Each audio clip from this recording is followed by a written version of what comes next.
जैसा आज आपको पता है कि ई मित्रा पे जो सर्विस चालू हुई है खेतों के लिए तारबंदी के लिए, तो ये किन लोगों के लिए उपलब्ध है और कैसे आवेदन किया जाता है उसके बारे में मैं आपको बताऊंगा।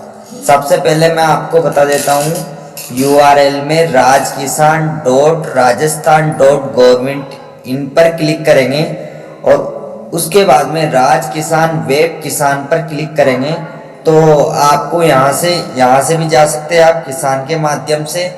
उसके बाद में खेतों की तारबंदी, जैसे इस पे क्लिक करेंगे तो आपके सामने ये पोर्टल ओपन होएगा। इसमें आपको सारी इंफॉर्मेशन रहेगी कि कौन इसके लिए योग्य है, कौन इसके लिए योग्य नहीं है। सबसे पहले इसका उद्देश्य की बात करूं तो ये नीलगाई या आवारा पशुओं के फसलों को होने वाले नुकसान से बचाव के लिए ये कार्ड जो तारबंदी दी जाती है, जिसमें कुछ अनुदान दिया जाता है। जिसमें अनुदान की बात करूं तो तारबंदी हेतु पहरेबरी परिधि यानी जो चारों तरफ कृषकों को लागत का 50% और अथवा अधिकतम राशि 40,000 रुपये जो भी कम हो प्रति कृषक 400 रनिंग मीटर तक का अनुदान दिया जाता है। वो कोई सा भी कृषक हो, बड़ा हो छोटा हो, उनके लिए ये अनुदान दिया जाता है।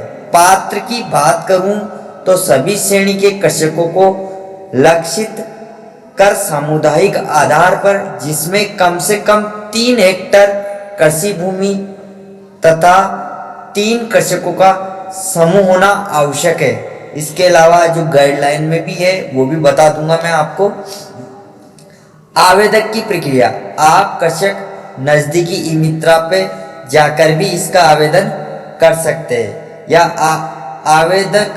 आवेदन ऑनलाइन जमा किए जाने की प्राप्त रसीद ऑनलाइन ही प्राप्त कर सकेगा। आवेदन पत्र के साथ आवश्यक दस्तावेज आधार कार्ड, जन आधार कार्ड, जमाबंदी नकल 6 माह से अधिक पुरानी नहीं होनी चाहिए और बैंक खाता का विवरण भी पूरा होना चाहिए। दूसरी चीज, अन्य महत्वपूर्ण बिंदु है, तारबंदी किए जाने से पूर्व कार्य पूर्ण होने पर ही जियो टैगिंग होगी।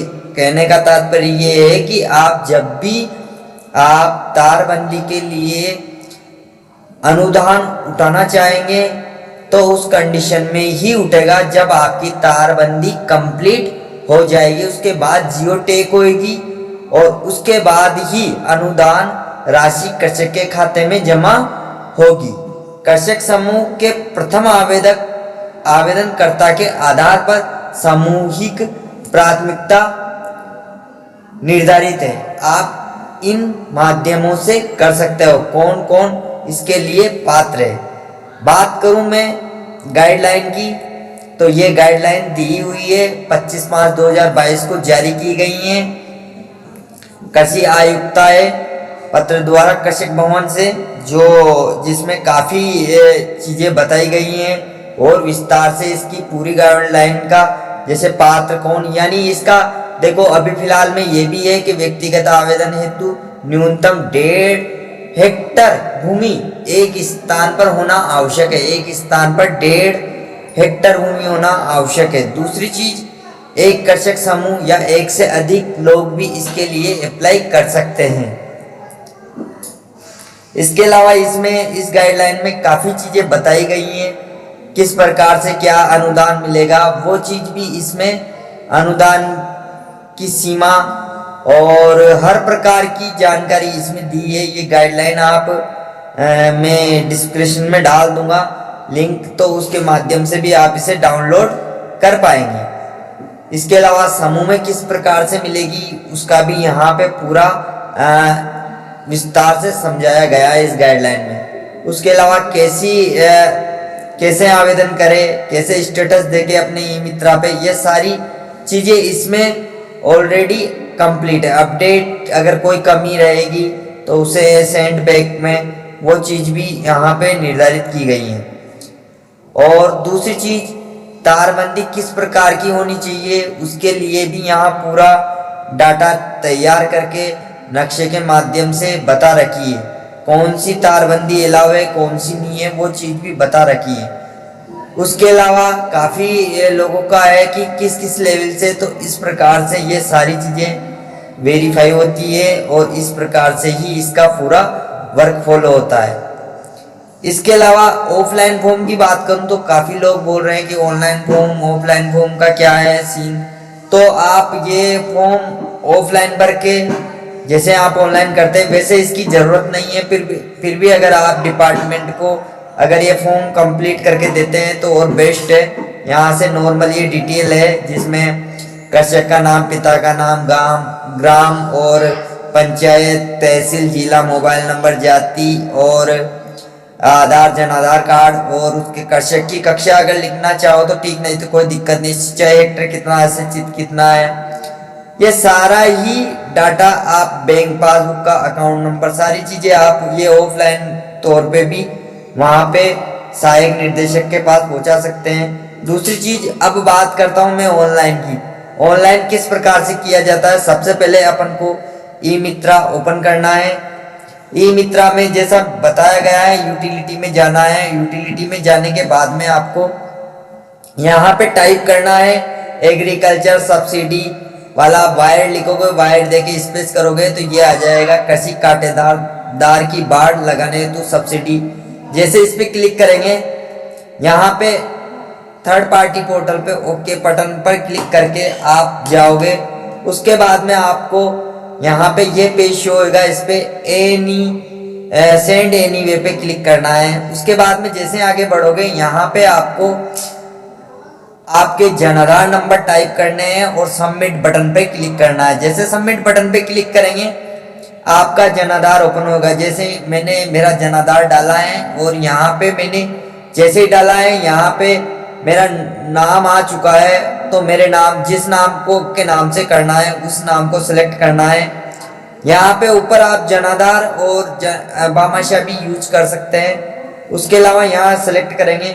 सेलेक्ट करने के बाद सेंड ओटीपी करेंगे। सेंड ओटीपी करने के बाद में आपको एक मैसेज शो होएगा, OTP number has been send your registered mobile number in mail ID. आपके जो रजिस्टर्ड मोबाइल नंबर और मेल आईडी है आधार में उसी पे जाएगी और ओके बटन पे क्लिक करेंगे। जैसे ओके बटन पे क्लिक करेंगे यहाँ 6 अंक की एक ओटीपी आएगी, वो डालने के बाद में वेरीफाई ओटीपी पे क्लिक करेंगे।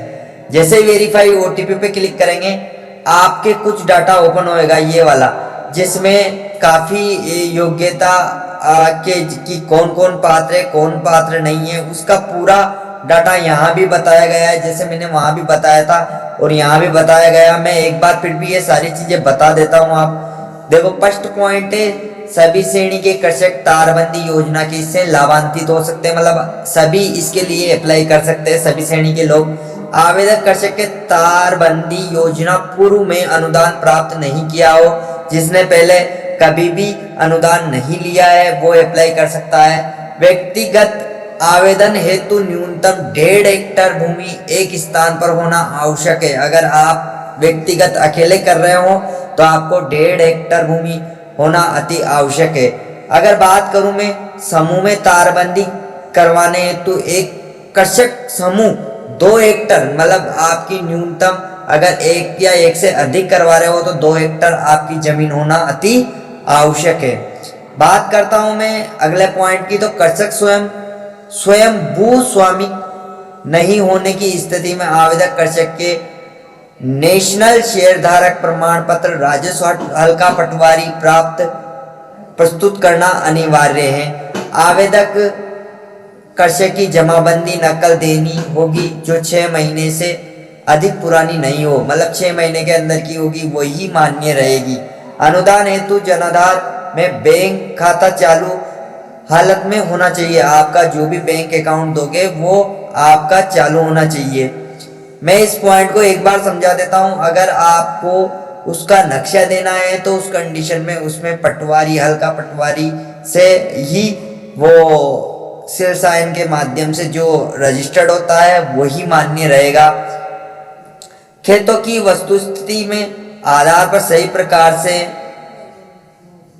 पेरफरी का निर्धारण किया जाएगा, मतलब जो चारों तरफ का जो भी है वो किस हिसाब से होगा वो बताया जाएगा। उसके अलावा आवेदन के जिस कसरत तारबंदी के लिए आवेदन किया है उसके लिए पेरीफरी लंबाई 400 मीटर अधिक से अधिक दी जाएगी, इससे ज़्यादा नहीं।